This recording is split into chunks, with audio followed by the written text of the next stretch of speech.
Vous n'imaginez même pas. Vous n'imaginez même pas. Je trouvais que c'était le titre qui allait le mieux avec ce message de ce matin. Vous n'imaginez même pas. On est toujours dans notre étude de l'évangile de Marc. On est au chapitre 14 et aujourd'hui, on va faire les versets 21 à 34. Vous savez à quel point le christianisme a commencé humblement, terriblement humblement. Premièrement, le christianisme a commencé de façon prophétique. On nous a annoncé la venue d'un sauveur, on nous a annoncé la venue d'un Messie. Ça a été fait à travers le peuple juif qui a été appelé par Dieu à travers Abraham, mais déjà bien avant, mais à partir d'Abraham, c'est clair, ce peuple est appelé pour être témoin de Dieu et surtout porter une espérance. Je ferai de toi une descendance aussi nombreuse que les étoiles, dira Dieu à Abraham. Et en même temps, nous avons un prophète qui est le prophète celui qui parle le plus de manière prophétique du Nouveau Testament, celui qui est le plus cité par les chrétiens, les nouveaux chrétiens, c'est le prophète Ésaïe. Et le prophète Ésaïie, 700 ans avant la venue de Jésus, parlait déjà en termes prophétiques qu'un jour il viendrait. Je veux bien prendre la télécommande si tu veux. Alors voilà le passage qui dit dans Ésaïe chapitre 7, verset 14, « C'est pourquoi le Seigneur lui-même vous donnera un signe. Voici, la jeune fille deviendra enceinte, elle enfantera un fils et il lui donnera le nom d'Emmanuel. » Emmanuel qui veut dire Dieu parmi nous, Dieu fait homme, Dieu parmi nous. Et en soi, une femme qui va accoucher, oui, et alors ? Je veux dire, c'est pas extraordinaire quelque part, ça se passe tous les jours, dans le monde entier. Mais là, il y a le prophète parle de manière énigmatique pour beaucoup de gens, encore à l'époque, la jeune fille sera enceinte et elle mettra un enfant qu'elle appellera Emmanuel. Donc, en fait, celui qui lisait ça, il savait que Emmanuel, le nom d'Emmanuel, c'est la traduction de Dieu parmi nous. Donc, on savait qu'à un certain moment, Dieu serait parmi nous, mais on ne savait pas quand, ni comment, ni pourquoi. On s'imaginait un Dieu qui allait bousculer les empires, balayer les Romains, surtout qu'à l'époque c'était pour les Romains, mais quand on parle à l'époque de Ésaïe, c'est avec l'empire assyrien, et puis ainsi de suite, et ainsi de suite. Mais on sait qu'une parole a été donnée, on sait qu'un jour Dieu viendra au milieu de nous. Mais c'est diffus, on ne le sait pas trop. Un autre signe qui va être donné par le prophète Ésaïe est au chapitre 21, versets 1 et 2. « L'Esprit du Seigneur, l'Éternel est sur moi, car l'Éternel m'a oint pour porter de bonnes nouvelles aux malheureux.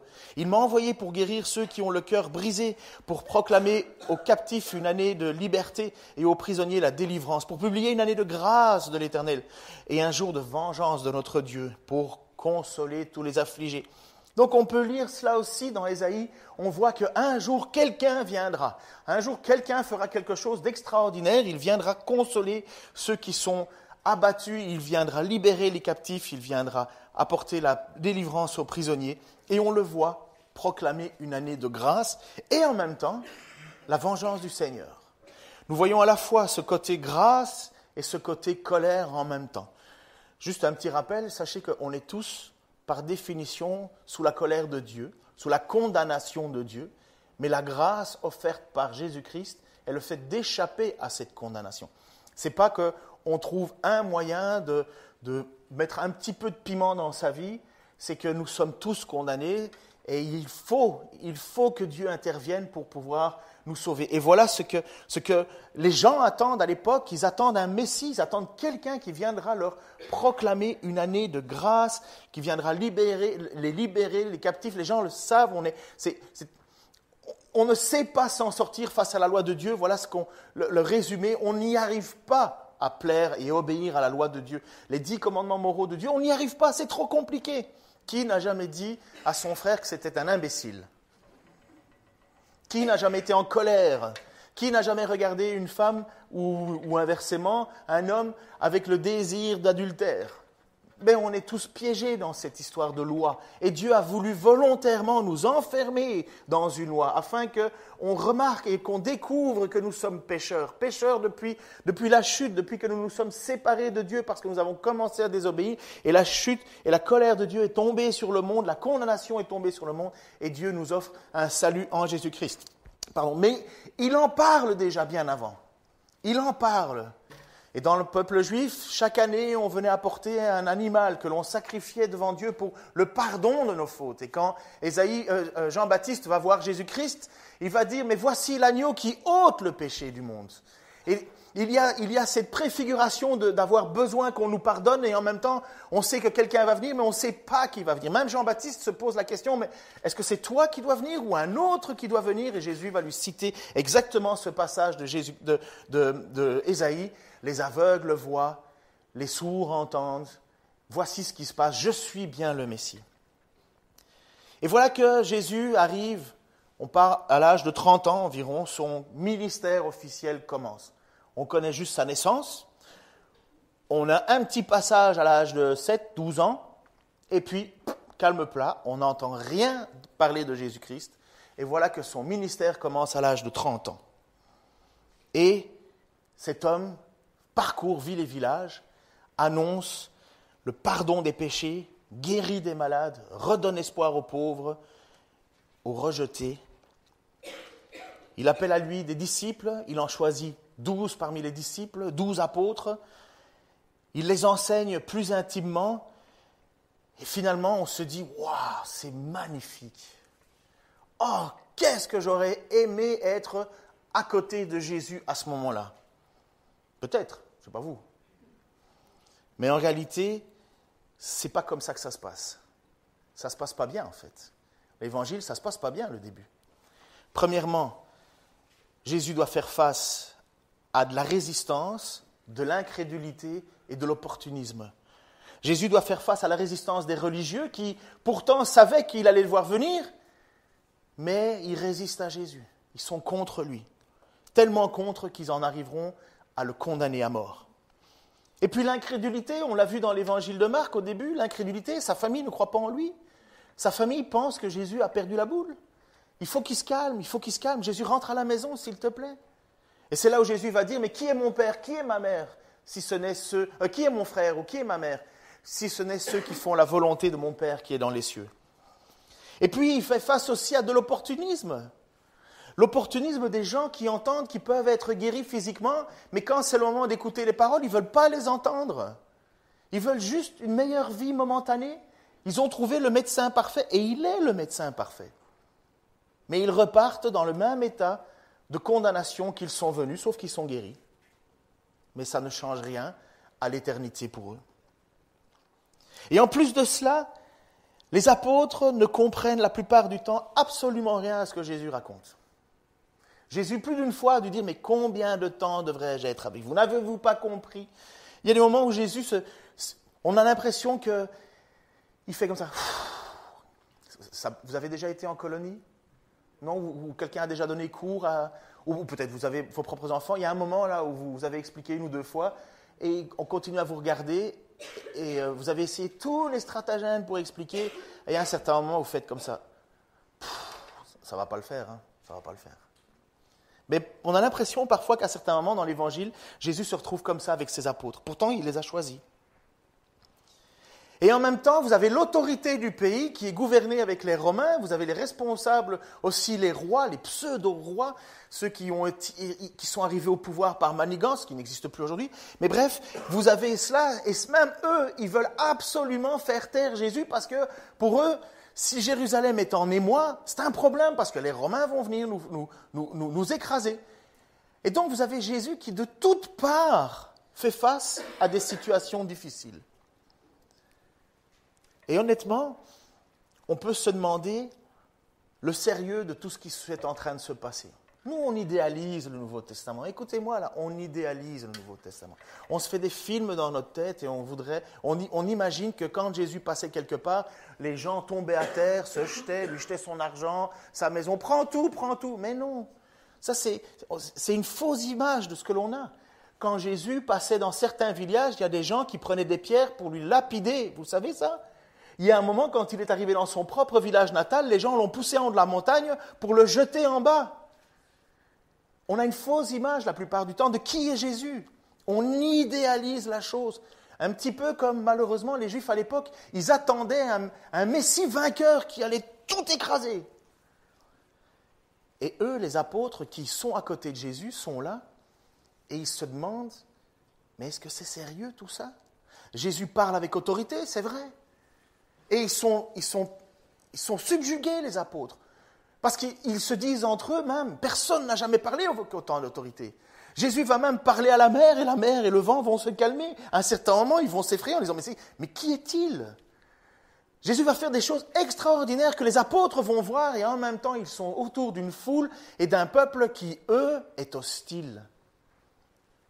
Et on se demande le sérieux de tout ça. Mettez-vous à leur place une minute. Nous, c'est facile dans le confort de notre petite maison, là. On voit bien ce qui s'est passé par la suite. Mais à l'époque, déjà, est-ce qu'il n'est pas un peu fou, comme les parents les frères et les sœurs de Jésus se demandaient, il n'est pas un peu fou? Qu'est-ce qui lui prend là? Pourquoi pendant 30 ans tout va bien, il est calme, et puis là maintenant pendant 3 ans il crispe tout le monde. Les religieux sont contre lui, le pouvoir politique est contre lui. Des gens accourent, mais en même temps, on ne sait pas trop, mais en même temps, ils parlent aux démons, et les religieux vont aller jusqu'à dire un truc complètement fou. Ils vont dire, mais Jésus a son autorité, oui, mais du diable. Ah, le coup près tombe sur ce genre-là. Mais vous imaginez, on est loin là quand même.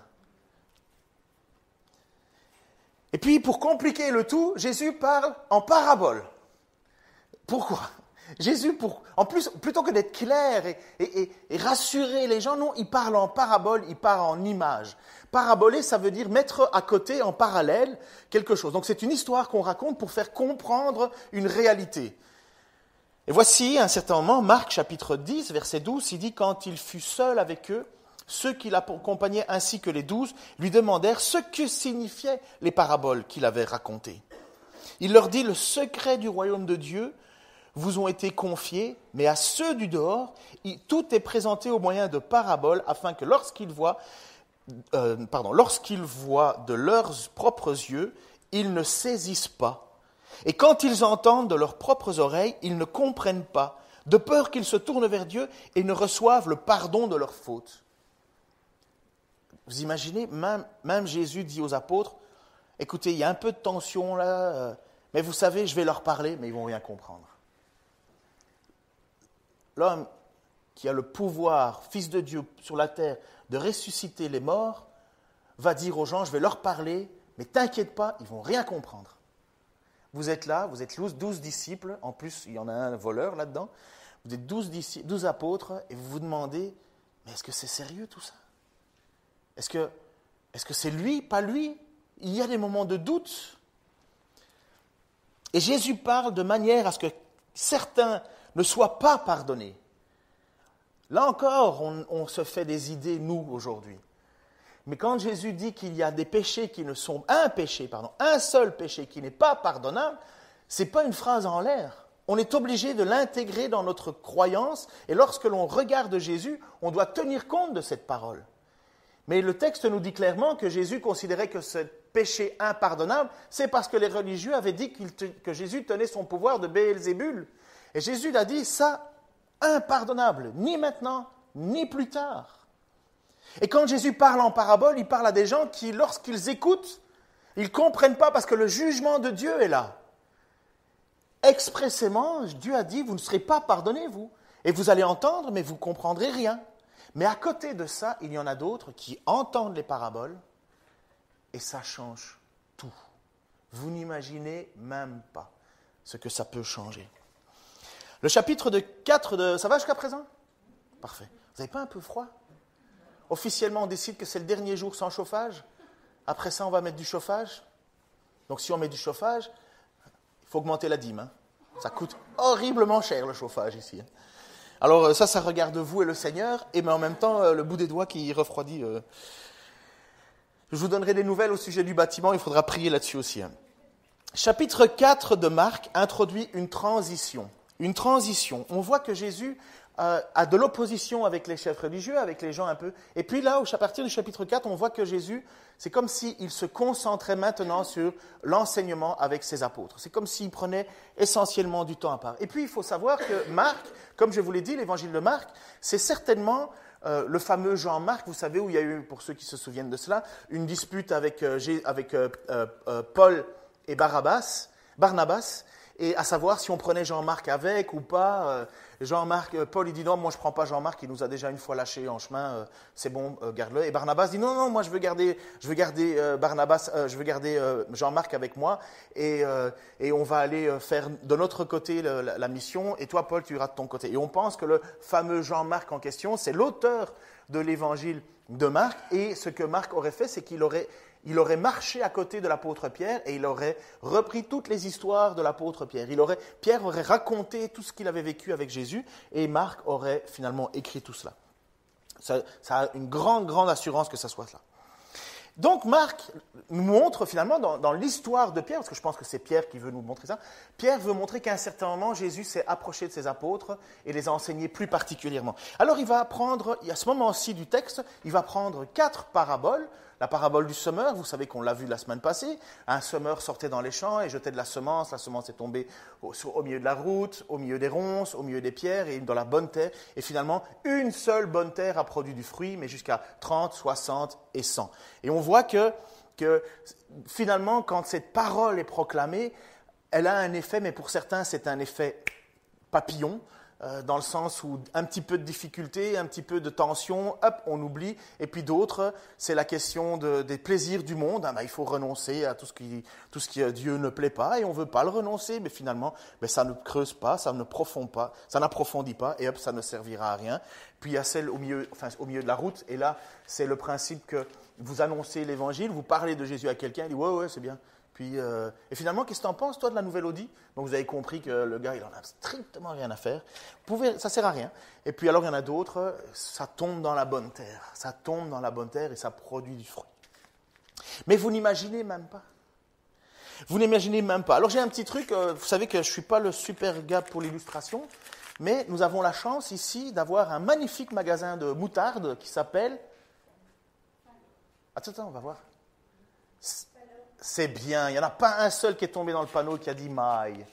Parce que vous ne savez pas, mais la moutarde de maille, ils achètent les grains de moutarde au Canada. Tandis que la moutarderie Fallot, qui est à côté de l'église Notre-Dame, je crois, ou quelque chose comme ça, je ne sais plus laquelle, et eux, ils font venir leurs grains de moutarde, ils ont un champ ici en Bourgogne, c'est moi qui suis belge qui vous l'enseigne, hein, les gars. Et donc vous avez des vrais grains de moutarde bourguignon. Alors ce que je veux vous demander... N'oubliez pas de sourire à l'occasion. Donc, quand je vais vous demander, vous prenez une petite poignée de ces grains, là, enfin, une petite pincée. Normalement, il devrait y en avoir assez. Je ne les ai pas comptés, mais on doit être autour de 3000.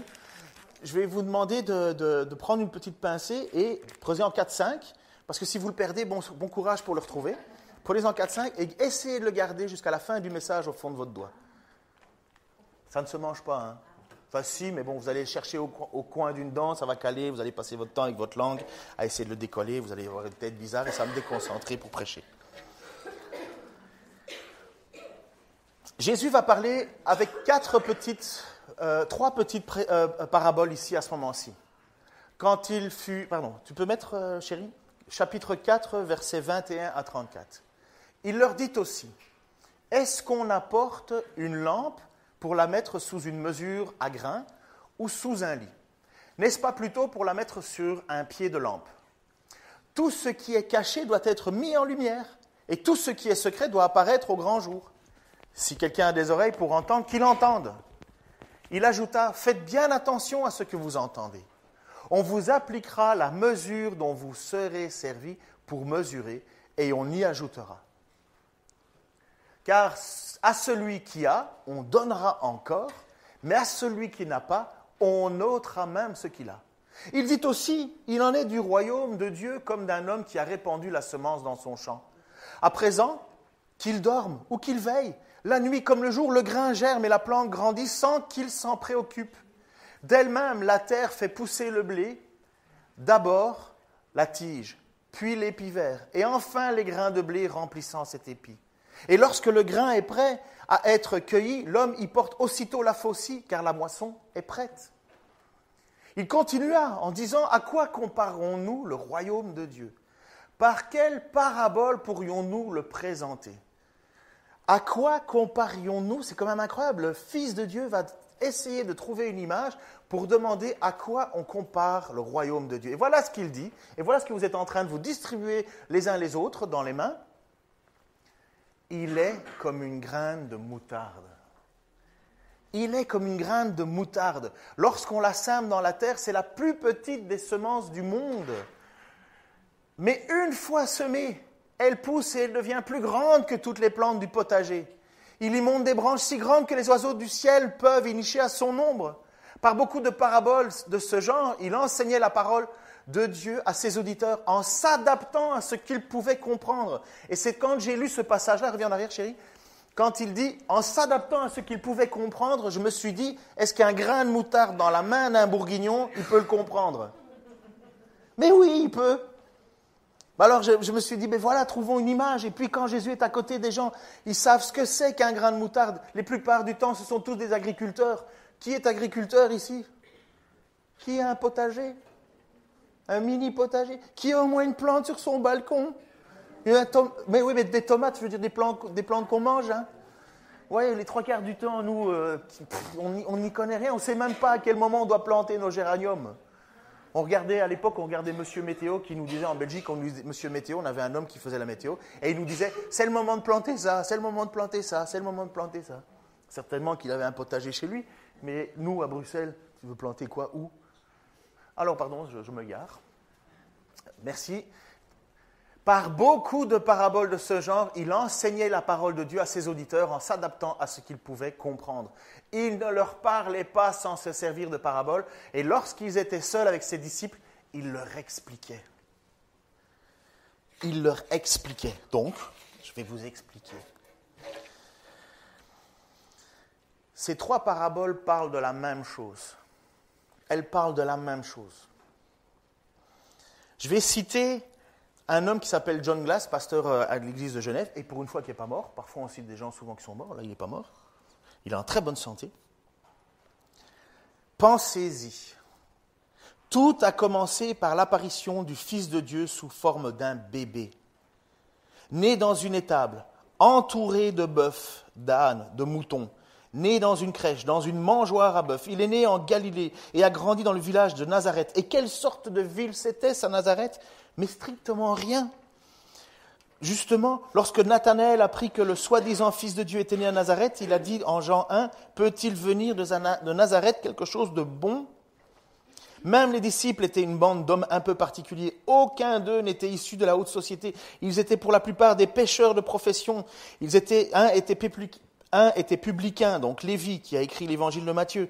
Après ça, il y en a un qui était un zélote, et un était carrément un terroriste. Ils étaient sans éducation, ils étaient craintifs, ils étaient lents à comprendre. Jamais on n'aurait imaginé que ces 12 hommes, dont un est devenu un traître, auraient pu avoir un impact sur le monde. Et pourtant, vous n'imaginez même pas. Jésus leur dit que ce qu'ils vivent en ce moment, ses disciples et les 12 apôtres en particulier, ce qu'ils vivent ne va pas rester caché. Ce n'est pas juste un petit truc dans une localité qui est perdu sur la carte. Mon professeur, quand j'étais en 6e primaire, disait toujours, pour parler de la Belgique, comme quoi c'était un tout petit pays, il disait toujours, et je m'en souviens encore aujourd'hui, il disait « Mais la Belgique, c'est comme une crotte de mouche sur la carte du monde ». Mais Jérusalem, c'était, bon là, il était particulier, Monsieur Pranger, mais il voulait nous montrer que c'était insignifiant. Et pour Jérusalem, nous on le lit aujourd'hui, mais pour les Jérusalem, c'était insignifiant. Pour la puissance romaine, Jérusalem, c'était rien. C'était rien. Et quand Jésus parle avec ses apôtres, il est en train de leur dire que ce qui va arriver est immense. Parce que ce qu'il est en train de vivre, ce n'est pas pour être une lumière qui va être cachée juste sous un boisseau. Parce que vous avez déjà entendu sous un boisseau. En fait, le boisseau, c'était une mesure, un seau qu'on utilisait pour mesurer des quantités. Tu veux 2 boisseaux, 3 boisseaux? Aujourd'hui, on dit 2 boissons. Mais à l'époque, on disait 2 boisseaux. Donc on prenait un seau, on remplissait, ça faisait une quantité. Ou bien il dit, on n'allume pas une lumière pour la mettre sur un lit. Voilà ce que l'apôtre est en train de parler. Il est en train de dire ça, Jésus est en train de dire à ses apôtres. Mais ça va briller. Je ne suis pas venu là pour être caché. Je suis venu pour qu'on mette cette lampe sur un endroit qui éclairera tout. On a bien souvent utilisé ça pour dire il faut que tu ailles évangéliser. C'est pas faux, c'est pas faux. Mais la réalité de ce texte, c'est que Jésus est en train de dire oui, ce que l'on vit est discret, mais ça va rayonner. Parce que je ne suis pas venu pour qu'on me mette sous un seau, et je ne suis pas venu pour qu'on me mette sous un lit. Et donc, en tant que chrétiens, nous sommes appelés à témoigner nous aussi. Ce n'est pas pour être cachés. Et ça, c'était l'époque du gnosticisme. Ou bien tous ces gens qui se revendiquent de la franc-maçonnerie ou d'autres trucs secrets, ils le cachent. Ils le cachent. Mais Jésus, il est en train de dire, moi je ne suis pas un gnostique, là. Je ne suis pas venu t'apporter une espèce de connaissance qui va t'amener dans une élévation. Mais ne le dis pas aux autres, c'est seulement sur invitation. Non, il est en train de dire, moi je suis venu et ça va briller. Et c'est la même chose que lorsqu'il va parler du royaume de Dieu, il va dire, le royaume de Dieu c'est comme un homme, un semeur, qui va et il jette sa semence. Et puis qu'est-ce qu'il fait cet homme? Qu'est-ce qu'il peut faire? Souffler sur sa semence? Frotter la paille? Oui, peut-être avec votre petite plante à la maison, vous le faites. Mais il dit non, la semence, elle tombe, et le semeur, il ne fait rien d'autre que d'attendre. Parce que la puissance n'est pas dans l'agitement du semeur, la puissance, elle est dans la graine, elle est dans la parole, et la graine a toujours été la parole. Et souvent, on se pose la question, mais est-ce que j'en ai dit assez, trop peu? Si vous avez annoncé que Jésus-Christ et que Dieu veut sauver le monde, par l'intermédiaire, sauver le monde, sauver les gens par l'intermédiaire de son Fils qui meurt à la croix, vous en avez dit assez. Voilà ce que tu peux remettre, chérie, je crois que c'est la troisième image avant. Voilà ce qu'il dit. Il dit à un homme qui a répandu la semence dans le champ, dans le même parallèle que la parabole du semeur, c'est semé à présent, qu'il dorme ou qu'il veille, la nuit comme le jour, le grain germe, grandit, sans qu'il s'en préoccupe. La parole de Dieu est suffisante, il n'y a pas besoin de faire des artifices. J'aimerais bien, moi, avoir un groupe de louanges avec batteur, batterie, lumière, tout le bazar. Ce serait cool, on en profiterait, ce serait chouette. Mais voilà ce que Jésus dit, la puissance est dans la graine, la puissance est dans la parole. Tu n'as pas besoin de te préoccuper. Quand ça pousse, ça pousse. La parabole du semeur nous dit qu'il y a des terrains favorables. Et puis après ça, Jésus dit, mais le royaume de Dieu, ce qu'on est en train de vivre ici, les apôtres, quand ils regardent certainement, moi j'imagine qu'ils sont autour d'un feu de camp et Jésus est en train d'enseigner ses apôtres qui se demandent ce qui se passe un petit peu. Est-ce que c'est normal que tout le monde est opposé? Est-ce que c'est normal toute cette tension? Est-ce que c'est normal cette agressivité? Est-ce que c'est normal? Est-ce que c'est normal? Et Jésus leur dit, mais c'est une petite semence là. Et ça, vous allez voir, ça va tout changer. Ça va tout changer. Et ils sont encore un peu dans les mois, ces apôtres. Et Jésus, le voyant bien, il leur raconte encore une autre histoire, une autre parabole. Et cette autre parabole, eh bien, c'est la parabole du grain de moutarde que vous avez en main.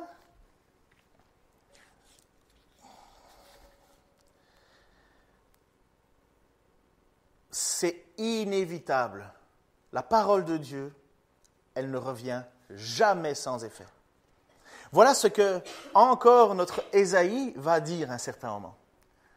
Tournez-vous donc vers l'Éternel, tant qu'on peut le trouver. Adressez-vous à lui tant qu'il est proche. Que le coupable abandonne sa voie et l'homme malfaisant ses mauvaises pensées et qu'il revienne à l'Éternel qui aura compassion de lui, à notre Dieu qui lui accordera un pardon généreux. Combien disent « Oh, je ne mérite pas d'être pardonné ». C'est quoi la générosité de Dieu ? Car vos pensées ne sont pas mes pensées, et vos voix ne sont pas mes voix, déclare l'Éternel. Autant le ciel est élevé au-dessus de la terre, autant mes voix sont élevées au-dessus de vos voix, et autant mes pensées sont élevées au-dessus des vôtres. Il est en train de dire, il y a un monde entre ce que vous pensez et ce que moi je pense. Or, la pluie et la neige qui descendent du ciel n'y retournent jamais sans avoir arrosé et fécondé la terre, sans avoir fait germer les graines qui s'y trouvent, sans fournir au semeur le grain qu'il doit semer, et sans donner du pain à tous ceux qui le mangent. Il en sera de même là, de la parole que j'ai prononcée. C'est Dieu qui parle. Elle ne reviendra jamais à moi, à vide, sans avoir accompli ce que je désirais et sans avoir atteint le but que je lui ai fixé. Quand on lit ça et qu'on a une théologie un petit peu trop wide, un peu trop tout le monde est sauvé, eh bien il va dire mais tout le monde sera sauvé parce que regardez ce que Dieu veut, c'est que donc sa parole tombe sur la terre et de toute façon il va toujours accomplir ce que Dieu désire. Alors on fait un raccourci et on dit ce que Dieu veut c'est que tout le monde soit sauvé, donc on dit tout le monde va te sauver. Et alors on chante en chœur avec qui? Paul Naref, et qu'est-ce qu'on dit? On ira tous au paradis. même moi. Non, si on comprend que la parole de Dieu, elle vient jamais sans effet, soit elle condamne, soit elle sauve. Mais la parole, elle est utilisée. Soit cette parole est une condamnation sur nous parce que nous n'avons pas cru dans le Fils de Dieu, et c'est pourquoi nous sommes condamnés. Soit nous avons cru dans cette parole, dans le Fils de Dieu, puisque vous savez que Jésus est assimilé à la parole. Au commencement était la parole était avec Dieu, elle était Dieu. Cette parole a demeuré au milieu de nous. Certains l'ont rejetée, à d'autres, elle a donné le pouvoir de devenir enfants de Dieu. Et voilà que la parole de Dieu, elle descend sur la terre, elle accomplit son œuvre. Elle vient pour sauver ou condamner. Et voilà que cette petite parole, pour parler à ses apôtres, pour parler à ces apôtres qui sont, je vous dis, sous le stress, Jésus va utiliser cette image de cette petite graine que vous avez en main. Toutes les terres ne produiront pas du fruit. Toutes les personnes à qui on parle de l'Évangile ne prendront pas du fruit. Il y en a certains qui ne veulent pas abandonner le péché, même si Dieu leur dit qu'il veut les pardonner. Non, ils sont accrochés à leur péché, ils veulent mon précieux, ils ne veulent pas abandonner. Ils préfèrent vivre momentanément une espèce de grâce. Ils ne savent même pas quand ils vont mourir. Et puis il y en a certains qui eux, ils disent « Ah oui, Jésus, c'est génial. Ah mince, mais qu'est-ce que vont penser mes parents ou qu'est-ce qu'ils vont penser mes collègues? Oh non, ils vont me prendre pour un fou. Oh là là. Non. Bon, c'est bien ton histoire de Jésus. Vraiment, ça m'a beaucoup touché. J'étais même joyeux. Mais tu comprends, si je continue à marcher avec Jésus, ben, les gens vont me prendre pour un fou.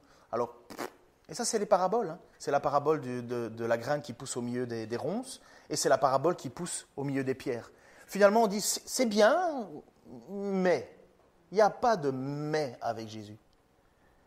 Il n'y a pas de mais. C'est la foi chrétienne et embrasser Jésus-Christ, ce n'est pas rajouter un peu de Jésus dans ta vie, comme un peu de squash, un peu de gym, un peu de régime, un peu de teinture de cheveux, juste pour... Non, Jésus, il dit, regarde, tu veux me suivre, meurs, et je viendrai vivre en toi. Tu veux me suivre, meurs, comme tu l'as cité ce matin. Je suis mort à la croix, dit l'apôtre Paul. On ne va pas organiser un suicide collectif, hein, n'ayez pas peur. C'est une parole qui dit que Dieu, il prend toute la place en nous. Et il fait de nous ses enfants de Dieu. Et comme une parole vaut 1000 mots, Jésus va utiliser cette petite graine parce qu'à l'époque, les gens savent très bien l'effet de cette petite graine. Vous avez déjà vu un moutardier ou jamais? Vous n'avez aucune idée de quoi Jésus parle lorsqu'il dit que c'est la plus petite graine. Alors pour être honnête, ce n'est pas la plus petite graine au monde. C'est la plus petite graine dans le monde que les apôtres connaissent. C'est la plus petite graine du potager. Parce qu'en fait, on sait qu'il y a une orchidée, je ne sais plus laquelle, mais qui a une graine encore plus. Mais c'est dans le potager, la moutarde, c'est la plus petite graine. Et en même temps, ce n'est pas le plus grand arbre au monde qui va produire, ça ce sont les séquoias qu'on peut trouver aux États-Unis, au Yellowstone, des arbres millénaires immenses. Non, il est en train de dire que dans le potager, une petite graine comme ça, c'est celle qui va produire la plante la plus grande. Tellement grande cette plante que les oiseaux peuvent s'y abriter. Les branches deviennent dures, un peu comme du bois. Et voilà ce que donne un moutardier. Alors je ne sais pas comment il s'appelle, le monsieur. On va dire Abdoul, peut-être. Ben oui, mais c'est un gars il s'appelle Abdoul, ou bien. C'est pas mal de dire ça. C'est certainement un prénom. J'en sais rien. Mais en tout cas, il ne s'appelle pas Jean-Pierre, à mon avis. Bref, qui sait, c'est vrai. Mais ça, c'est, voilà. Je rendrai compte pour ça. Mais... Regardez la taille de cette petite graine. Et encore, ça, c'est une grosse. Regardez, vous avez le moutarde dijonnais. Comme c'est minuscule. Et regardez l'arbre que ça donne. C'est incroyable, quand même. Vous imaginez ce que vous avez en main, là? Ben voilà comment Jésus parle aux apôtres, en disant, regardez ce qu'on est en train de vivre. C'est tout petit. Pour faire de la moutarde, il faut le mélanger au vinaigre, en fait. Et il faut le broyer. Alors, comme j'ai dit, j'espère que vous avez des fils dentaires, parce qu'une fois que ça cale... Vous voyez, cette toute petite graine que vous avez dans le fond de la main. Jésus, il utilise ça avec ses apôtres qui sont, eux, écrasés étouffés par la pression autour d'eux, ne savent pas trop si c'est bon ou mal. Jésus dit, mais écoutez, je ne suis pas venu ici pour être discret. Moi, je suis venu ici pour être une lumière et une lumière qui éclaire. Et puis, la parole que vous entendez, là, cette parole, elle va avoir un effet. Parce que ce n'est pas parce que vous allez vous exciter, les apôtres, et que vous allez faire les meilleures choses que ça va marcher. La puissance, elle est dans ma parole. De la même manière que quand un semeur sort pour semer, il jette cette semence, qu'il dorme, qu'il veille, peu importe. Il n'a pas besoin de s'en occuper, ça pousse. La puissance est dans la parole. Et en même temps, Dieu qui amène l'eau et la lumière et toutes ces choses-là. Mais il y a un moment où on passe la faucille, il y a un moment de la récolte, ce n'est pas le moment. Et puis alors il dit à un certain moment, regardez le royaume de Dieu, à quoi est-ce que je comparais? Jésus dit, à quoi est-ce que je comparais pour que vous puissiez comprendre? Voilà ce que dit Jésus. Pour que vous puissiez comprendre. Eh bien regardez, ça ressemble à un tout petit grain de moutarde. Et un jour, ça donne un arbre plus grand. Je vais vous relire, laisse l'image, s'il te plaît. Oh, c'est dur, hein, sans lunettes. À quoi comparons-nous le royaume de Dieu? Par quelle parabole pourrions-nous le présenter? Il en est de lui comme d'une graine de moutarde. Lorsqu'on la sème dans la terre, c'est la plus petite des semences du monde. Mais une fois semée, elle pousse et devient plus grande que toutes les plantes du potager. Il y monte des branches si grandes que les oiseaux du ciel peuvent nicher à son ombre. Par beaucoup de paraboles de ce genre, il enseignait la parole de Dieu à ses auditeurs en s'adaptant à ce qu'ils pouvaient comprendre. Il ne leur parlait pas sans se servir de paraboles, et lorsqu'il était seul avec eux, il leur expliquait tout. Pour les apôtres, ça parle, ça les touche. Est-ce que vous savez combien il y a aujourd'hui alors, on va prendre large, hein, mais de personnes qui se revendiquent de la chrétienté. Je vais inclure ma mère, hein, qui en a rien, mais elle se dit chrétienne, alors voilà. Vous savez combien de chrétiens il y a aujourd'hui, en 2018 ? 2 200 000 chrétiens. On parle de 12 personnes assis, je ne sais pas où, mais comme je vous dis, on peut s'imaginer un feu de camp, certainement au-dessus des étoiles, la Voie lactée. Pour faire rappel à la promesse d'Abraham, je ferai de toi une descendance aussi nombreuse que les étoiles. Et bien aujourd'hui, en 2018, on considère qu'on a 2,2 milliards de personnes qui se disent chrétiennes. C'est quand même phénoménal, à partir de la petite chose que vous avez dans les mains. Ça, c'est pour aujourd'hui. Mais si on doit calculer le nombre de personnes qui ont été sauvées, dont la semence est rentrée dans leur vie et a produit du fruit, on doit dépasser tout ça.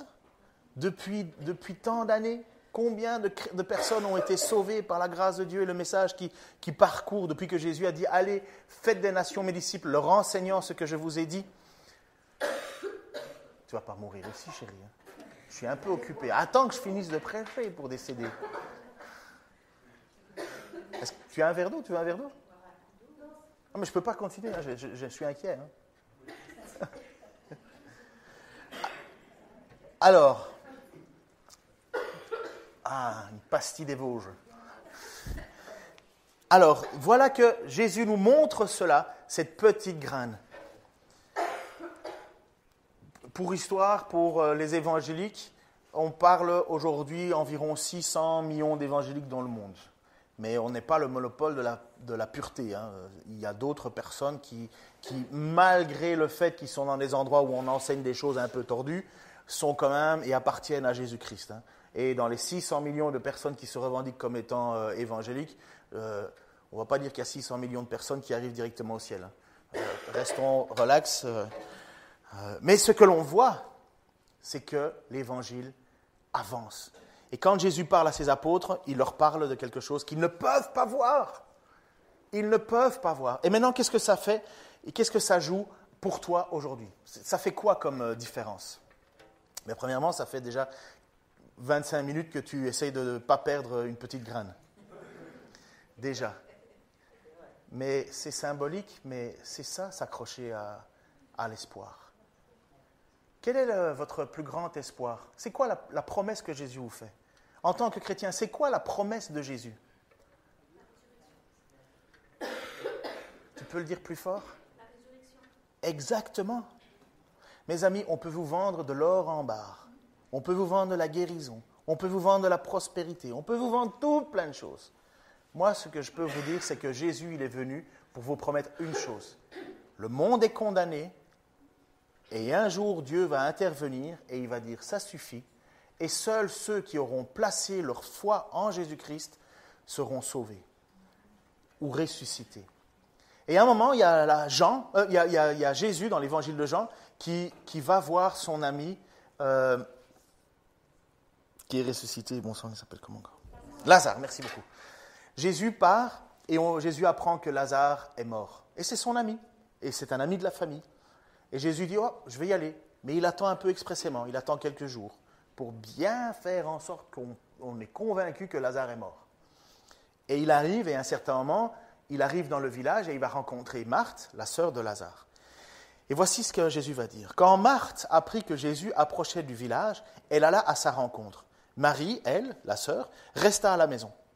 Marthe dit à Jésus, « Seigneur, si tu avais été ici, mon frère ne serait pas mort. Mais je sais que maintenant encore, tout ce que tu demanderas à Dieu, il te l'accordera. Ton frère reviendra à la vie, lui dit Jésus. Je sais bien, répondit Marthe, qu'il reviendra à la vie au dernier jour, lors de la résurrection des morts. Je suis la résurrection et la vie, lui dit Jésus. Celui qui place toute sa confiance en moi vivra, même s'il meurt. Et tout homme qui vit et croit en moi ne mourra jamais. Crois-tu cela ? Oui, Seigneur, lui répondit-elle. Je crois que tu es le Christ, le Fils du Dieu, celui qui devait venir dans le monde. Maintenant, vous pouvez regarder cette petite graine et vous pouvez dire, oui, je crois. Je crois. Parce que cette petite graine, elle illustre la résurrection. Cette petite graine, elle illustre que Dieu a voulu nous faire grâce. Cette petite graine, elle illustre que tu fais partie de cette promesse, de cette semence. Tu as entendu la parole et cette parole, elle est venue au fond de toi, elle a commencé à grandir et elle porte de plus en plus de fruits. Et tu n'es pas isolé, tu fais partie d'un ensemble.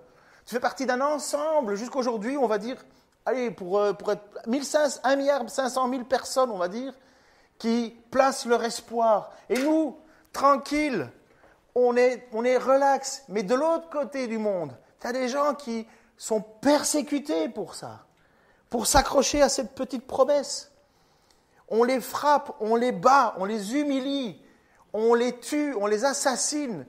On pourrait être en Égypte, et bien à un certain moment, vous avez un groupe de personnes qui viendraient juste nous frapper. Pourquoi ? Parce que nous avons décidé de placer notre espoir dans cela.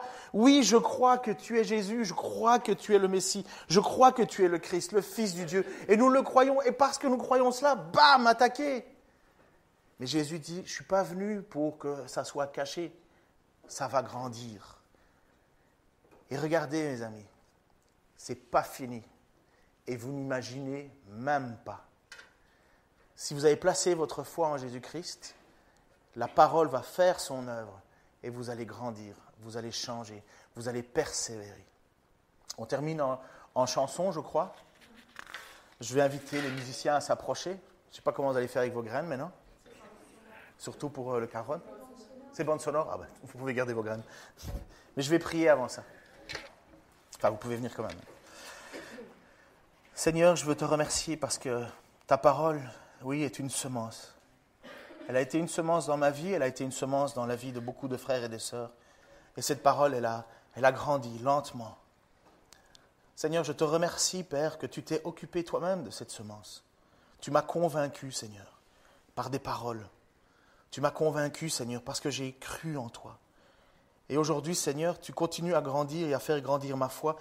Et Seigneur, je vois encore d'autres autour de moi, Seigneur, où tu leur offres cette même grâce. Tu leur offres, Seigneur, cette même chance de pouvoir être pardonnés. Seigneur, je te prie pour que nous puissions continuer à avoir de l'espoir lorsque tout est noir. Lorsque nous partageons l'Évangile à nos amis, à nos familles, aux membres autour de nous et qu'ils ne veulent rien entendre, Seigneur. Nous te demandons pardon si nous avons mal fait, mais nous savons que la puissance est dans ta parole. Nous te remercions, Seigneur, que tu continues à faire grandir cette parole dans le cœur de beaucoup, Seigneur. Je te prie pour moi et pour les autres, Seigneur, que nous puissions encore en semer, même parfois maladroitement, Seigneur. Mais toute la puissance, c'est dans ta parole. Seigneur, merci parce que cette grâce, tu me l'as mis au bénéfice, tu l'as mis au bénéfice d'autres ici ce matin. Et nous allons te chanter pour te remercier encore pour tout ce que tu as fait pour nous. Seigneur, merci dans le nom de Jésus-Christ. Amen.